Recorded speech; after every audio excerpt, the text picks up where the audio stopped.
Chapter 16 of The House of the Seven Gables by Nathaniel Hawthorne. Read by Nicodemus. Clifford's Chamber. Never had the old house appeared so dismal to poor Hepzibah as when she departed on that wretched errand. There was a strange aspect in it.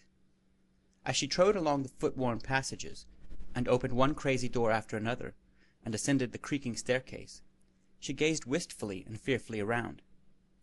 It would have been no marvel to her excited mind if behind or beside her there had been the rustle of dead people's garments, or pale visages awaiting her on the landing-place above. Her nerves were set all ajar by the scene of passion and terror through which she had just struggled. Her colloquy with Judge Pyncheon, who so perfectly represented the person and attributes of the founder of the family, had called back the dreary past. It weighed upon her heart. Whatever she had heard from legendary aunts and grandmothers concerning the good or evil fortunes of the Pyncheons, stories which had heretofore been kept warm in her remembrance by the chimney-corner glow that was associated with them, now recurred to her, sombre, ghastly, cold, like most passages of family history, when brooded over in melancholy mood. The whole seemed little else but a series of calamity, reproducing itself in successive generations, with one general hue, and varying in little save the outline. But Hepzibah now felt as if the judge, and Clifford, and herself, they three together, were on the point of adding another incident to the annals of the house, with a bolder relief of wrong and sorrow, which would cause it to stand out from all the rest. Thus it is that the grief of the passing moment takes upon itself an individuality, and a character of climax, which it is destined to lose after a while, and to fade into the dark grey tissue common to the grave or glad events of many years ago. It is but for a moment, comparatively, that anything looks strange or startling, a truth that has the bitter and the sweet in it. But Hepzibah could not rid herself of the sense of something unprecedented at that instant passing and soon to be accomplished. Her nerves were in a shake. Instinctively she paused before the arched window, and looked out upon the street, in order to seize its permanent objects with her mental grasp, and thus to steady herself from the reel and vibration which affected her more immediate sphere. It brought her up, as we may say, with a kind of shock, when she beheld everything under the same appearance as the day before, and numberless preceding days, except for the difference between sunshine and sullen storm. Her eyes travelled along the street, from doorstep to doorstep, noting the wet sidewalks, with here and there a puddle in hollows that had been imperceptible until filled with water. She screwed her dim optics to their acutest point, in the hope of making out, with greater distinctness, a certain window, where she half saw, half guessed, that a tailor's seamstress was sitting at her work. Hepzibah flung herself upon that unknown woman's companionship, even thus far off. Then she was attracted by a chaise rapidly passing, and watched its moist and glistening top, and its splashing wheels, until it had turned the corner, and refused to carry any further her idly trifling, because appalled and overburdened mind. When the vehicle had disappeared, she allowed herself still another loitering moment, for the patched figure of good Uncle Venner was now visible, coming slowly from the head of the street downward, with a rheumatic limp, because the east wind had got into his joints. Hepzibah wished that he would pass yet more slowly, and befriend her shivering solitude a little longer. Anything that would take her out of the grievous present, and interpose human beings betwixt herself and what was nearest to her. Whatever would defer for an instant the inevitable errand on which she was bound. All such impediments were welcome. Next to the lightest heart, the heaviest is apt to be most playful. Hepzibah had little hardihood for her own proper pain, and far less for what she must inflict on Clifford. Of so slight a nature, and so shattered by his previous calamities, it could not well be short of utter ruin to bring him face to face with the hard, relentless man who had been his evil destiny through life. Even had there been no bitter recollections, nor any hostile interest now at stake between them, the mere natural repugnance of the more sensitive system to the massive, weighty, and unimpressible one, must in itself have been disastrous to the former. It would be like flinging a porcelain vase with already a crack in it against a granite column. Never before had Hepzibah so adequately estimated the powerful character of her cousin Jaffrey. Powerful by intellect, energy of will, the long habit of acting among men, and, as she believed, by his unscrupulous pursuit of selfish ends through evil means. It did but increase the difficulty that Judge Pyncheon was under a delusion as to the secret which he supposed Clifford to possess. Men of his strength of purpose and customary sagacity, if they chance to adopt a mistaken opinion in practical matters, so wedge it and fasten it among things known to be true, that to wrench it out of their minds is hardly less difficult than pulling up an oak. Thus, as the judge required an impossibility of Clifford, the latter, as he could not perform it, must needs perish. For what, in the grasp of a man like this, was to become of Clifford's soft poetic nature, that never should have had a task more stubborn than to set a life of beautiful enjoyment to the flow and rhythm of musical cadences? Indeed, what had become of it already? Broken, blighted, all but annihilated, soon to be wholly so. For a moment the thought crossed Hepzibah's mind whether Clifford might not really have such knowledge of their deceased uncle's vanished estate as the judge imputed to him. She remembered some vague intimations on her brother's part, which, if the supposition were not essentially preposterous, might have been so interpreted. There had been schemes of travel and residence abroad, daydreams of brilliant life at home, and splendid castles in the air, which it would have required boundless wealth to build and realize. Had this wealth been in her power, how gladly would Hepzibah have bestowed it all upon her iron-hearted kinsman, to buy for Clifford the freedom and seclusion of the desolate old house. But she believed that her brother's schemes were as destitute of actual substance and purpose as a child's pictures of its future life while sitting in a little chair by its mother's knee. Clifford had none but shadowy gold at his command, and it was not the stuff to satisfy Judge Pyncheon. Was there no help in their extremity?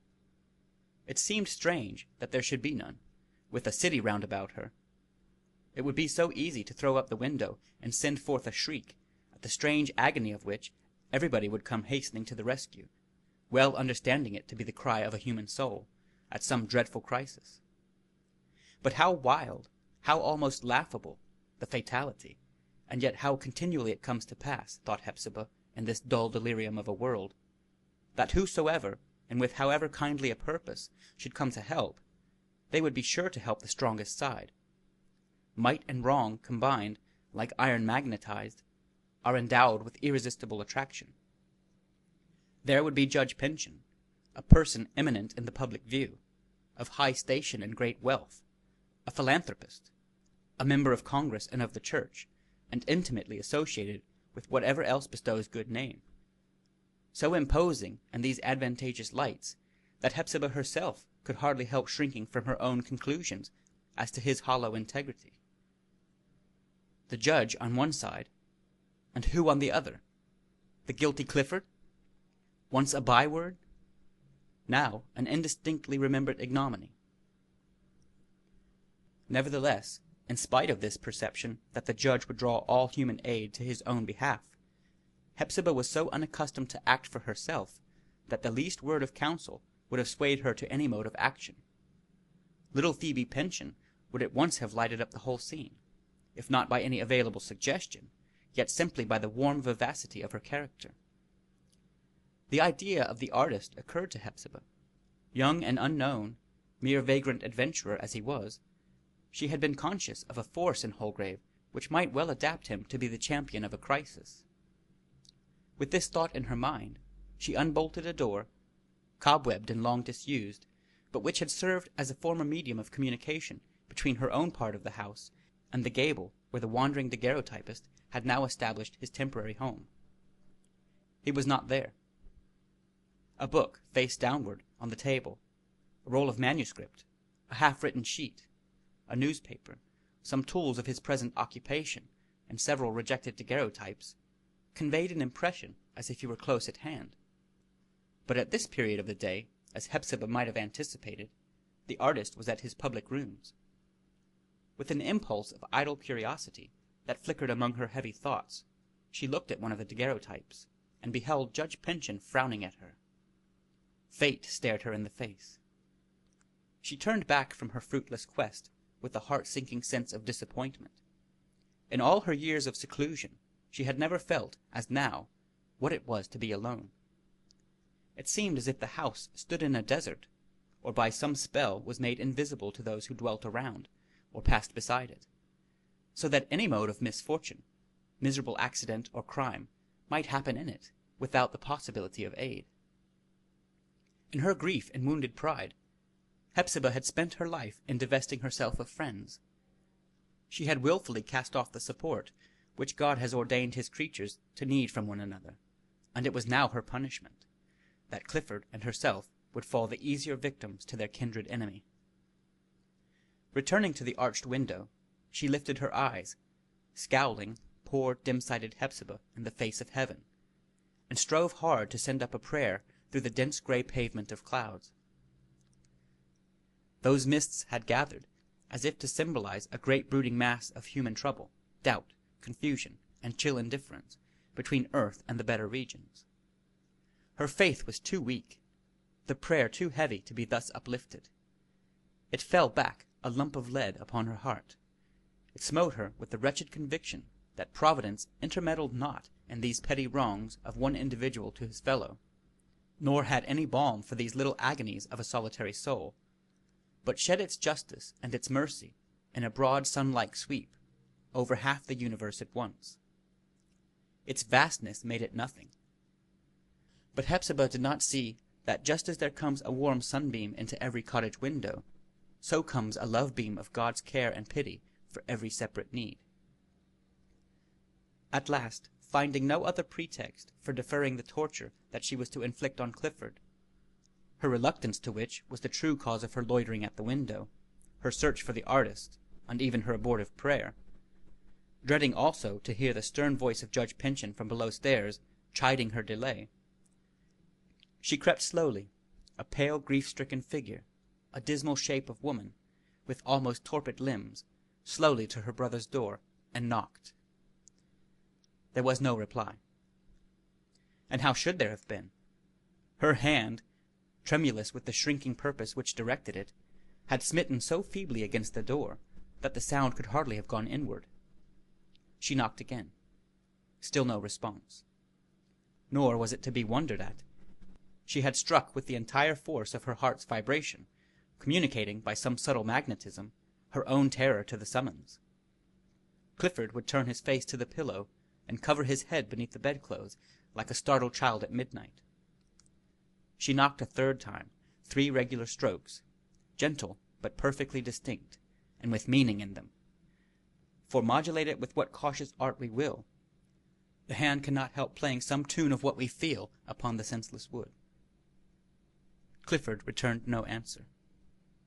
"Clifford, dear brother," said Hepzibah, "shall I come in?" A silence.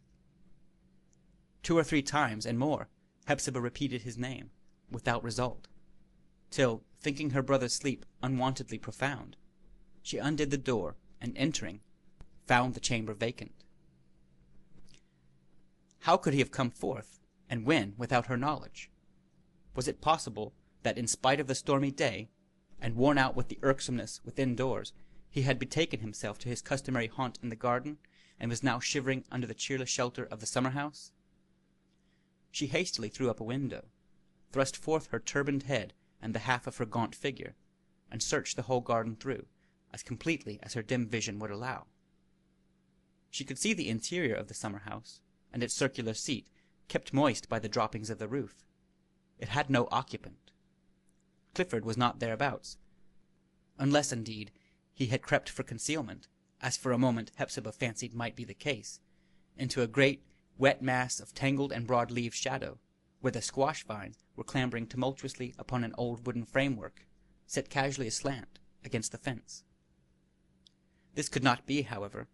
He was not there, for while Hepzibah was looking, a strange grimalkin stole forth from the very spot, and picked his way across the garden. Twice he paused to snuff the air, and then anew directed his course towards the parlor window.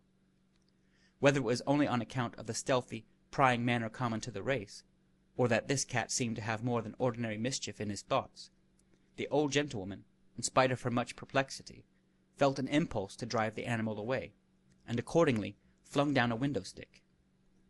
The cat stared up at her, like a detected thief or murderer, and the next instant took to flight. No other living creature was visible in the garden. Chanticleer and his family had either not left their roost, disheartened by the interminable rain, or had done the next wisest thing by seasonably returning to it. Hepzibah closed the window. But where was Clifford? Could it be that, aware of the presence of his evil destiny, he had crept silently down the staircase while the judge and Hepzibah stood talking in the shop, and had softly undone the fastenings of the outer door and made his escape into the street? With that thought, she seemed to behold his gray, wrinkled, yet childlike aspect, and the old-fashioned garments which he wore about the house, a figure such as one sometimes imagines himself to be, with the world's eye upon him, in a troubled dream. This figure of her wretched brother would go wandering through the city, attracting all eyes and everybody's wonder and repugnance, like a ghost, the more to be shuddered at because visible at noontide. To incur the ridicule of the younger crowd that knew him not, the harsher scorn and indignation of a few old men, who might recall his once familiar features. To be the sport of boys, who, when old enough to run about the streets, have no more reverence for what is beautiful and holy, nor pity for what is sad, no more sense of sacred misery sanctifying the human shape in which it embodies itself, than if Satan were the father of them all. Goaded by their taunts, their loud shrill cries, and cruel laughter, insulted by the filth of the public ways which they would fling upon him, or, as it might well be, distracted by the mere strangeness of his situation, though nobody should afflict him with so much as a thoughtless word, what wonder if Clifford were to break into some wild extravagance which was certain to be interpreted as lunacy? Thus Judge Pyncheon's fiendish scheme would be ready accomplished to his hands. Then Hepzibah reflected that the town was almost completely water-girdled. The wharves stretched out towards the center of the harbor, and in this inclement weather were deserted by the ordinary throng of merchants, laborers, and seafaring men, each wharf a solitude, with the vessels moored stem and stern along its misty length. Should her brother's aimless footsteps stray thitherward, and he but bend one moment over the deep black tide, would he not bethink himself that here was the sure refuge within his reach, and that with a single step, or the slightest overbalance of his body, he might be forever beyond his kinsman's gripe? Oh, the temptation! To make of his ponderous sorrow a security, to sink with its leaden weight upon him, and never rise again. The horror of this last conception was too much for Hepzibah. Even Jaffrey Pyncheon must help her now. She hastened down the staircase, shrieking as she went. "Clifford is gone!" she cried. "I cannot find my brother. Help, Jaffrey Pyncheon! Some harm will happen to him." She threw open the parlor door, but what with the shade of branches across the windows, and the smoke-blackened ceiling, and the dark oak paneling of the walls, there was hardly so much daylight in the room that Hepzibah's imperfect sight could accurately distinguish the judge's figure. She was certain, however, that she saw him sitting in the ancestral armchair near the center of the floor, with his face somewhat averted, and looking towards a window. So firm and quiet is the nervous system of such men as Judge Pyncheon, that he had perhaps stirred not more than once since her departure, but in the hard composure of his temperament, retained the position into which accident had thrown him. "I tell you, Jaffrey," cried Hepzibah impatiently, as she turned from the parlor door to search other rooms, "my brother is not in his chamber. You must help me seek him." But Judge Pyncheon was not the man to let himself be startled from an easy-chair with haste ill-befitting either the dignity of his character or his broad personal basis, by the alarm of an hysteric woman. Yet, considering his own interest in the matter, he might have bestirred himself with a little more alacrity. "Do you hear me, Jaffrey Pyncheon?" screamed Hepzibah, as she again approached the parlor door after an ineffectual search elsewhere. "Clifford is gone." At this instant, on the threshold of the parlor, emerging from within, appeared Clifford himself. His face was preternaturally pale, so deadly white, indeed, that through all the glimmering indistinctness of the passageway, Hepzibah could discern his features, as if a light fell on them alone. Their vivid and wild expression seemed likewise sufficient to illuminate them. It was an expression of scorn and mockery, coinciding with the emotions indicated by his gesture.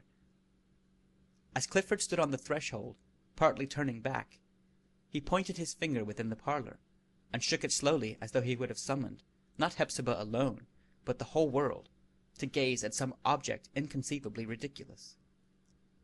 This action, so ill-timed and extravagant, accompanied too with a look that showed more like joy than any other kind of excitement, compelled Hepzibah to dread that her stern kinsman's ominous visit had driven her poor brother to absolute insanity. Nor could she otherwise account for the judge's quiescent mood than by supposing him craftily on the watch, while Clifford developed these symptoms of a distracted mind. "Be quiet, Clifford," whispered his sister, raising her hand to impress caution. "Oh, for heaven's sake, be quiet." "Let him be quiet. What can he do better?" answered Clifford, with a still wilder gesture, pointing into the room which he had just quitted. "As for us, Hepzibah, we can dance now. We can sing, laugh, play, do what we will. The weight is gone, Hepzibah. It is gone off this weary old world, and we may be as light-hearted as little Phoebe herself." And, in accordance with his words, he began to laugh, still pointing his finger at the object invisible to Hepzibah within the parlor. She was seized with a sudden intuition of some horrible thing. She thrust herself past Clifford and disappeared into the room, but almost immediately returned, with the cry choking in her throat. Gazing at her brother with an affrighted glance of inquiry, she beheld him all in a tremor and a quake, from head to foot, while, amid these commoded elements of passion or alarm, still flickered his gusty mirth. "My God, what is to become of us?" gasped Hepzibah. "Come," said Clifford, in a tone of brief decision, most unlike what was usual with him. "We stay here too long. Let us leave the old house to our cousin Jaffrey. He will take good care of it." Hepzibah now noticed that Clifford had on a cloak, a garment of long ago, in which he had constantly muffled himself during these days of easterly storm. He beckoned with his hand, and intimated, so far as she could comprehend him, his purpose that they should go together from the house. There are chaotic, blind, or drunken moments in the lives of persons who lack real force of character, moments of test in which courage would most assert itself. But where these individuals, if left to themselves, stagger aimlessly along, or follow implicitly whatever guidance may befall them, even if it be a child's, no matter how preposterous or insane, a purpose is a godsend to them. Hepzibah had reached this point. Unaccustomed to action or responsibility, full of horror at what she had seen, and afraid to inquire, or almost to imagine, how it had come to pass, affrighted at the fatality which seemed to pursue her brother, stupefied by the dim, thick, stifling atmosphere of dread which filled the house as with a death smell, and obliterated all definiteness of thought, she yielded without a question, and on the instant, to the will which Clifford expressed. For herself, she was like a person in a dream, when the will always sleeps. Clifford, ordinarily so destitute of this faculty, had found it in the tension of the crisis. "Why do you delay so?" cried he sharply. "Put on your cloak and hood, or whatever it pleases you to wear. No matter what, you cannot look beautiful nor brilliant, my poor Hepzibah. Take your purse, with money in it, and come along." Hepzibah obeyed these instructions, as if nothing else were to be done or thought of. She began to wonder, it is true, why she did not wake up, and at what still more intolerable pitch of dizzy trouble her spirit would struggle out of the maze, and make her conscious that nothing of all this had actually happened. Of course it was not real. No such black, easterly day as this had yet begun to be. Judge Pyncheon had not talked with her. Clifford had not laughed, pointed, beckoned her away with him. But she had merely been afflicted, as lonely sleepers often are, with a great deal of unreasonable misery in a morning dream. Now I shall certainly awake," thought Hepzibah, as she went to and fro, making her little preparations. "I can bear it no longer. I must wake up now." But it came not, that awakening moment. It came not even when, just before they left the house, Clifford stole to the parlor door, and made a parting obeisance to the sole occupant of the room. "What an absurd figure the old fellow cuts now," whispered he to Hepzibah. "Just when he fancied he had me completely under his thumb.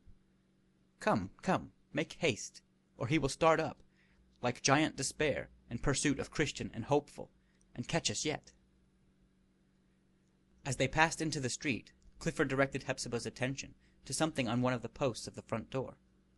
It was merely the initials of his own name, which, with somewhat of his characteristic grace about the forms of the letters, he had cut there when a boy. The brother and sister departed, and left Judge Pyncheon sitting in the old home of his forefathers all by himself, so heavy and lumpish that we can liken him to nothing better than a defunct nightmare, which had perished in the midst of its wickedness, and left its flabby corpse on the breast of the tormented one, to be gotten rid of as it might. End of chapter 16 of The House of the Seven Gables, by Nathaniel Hawthorne. Read by Nicodemus.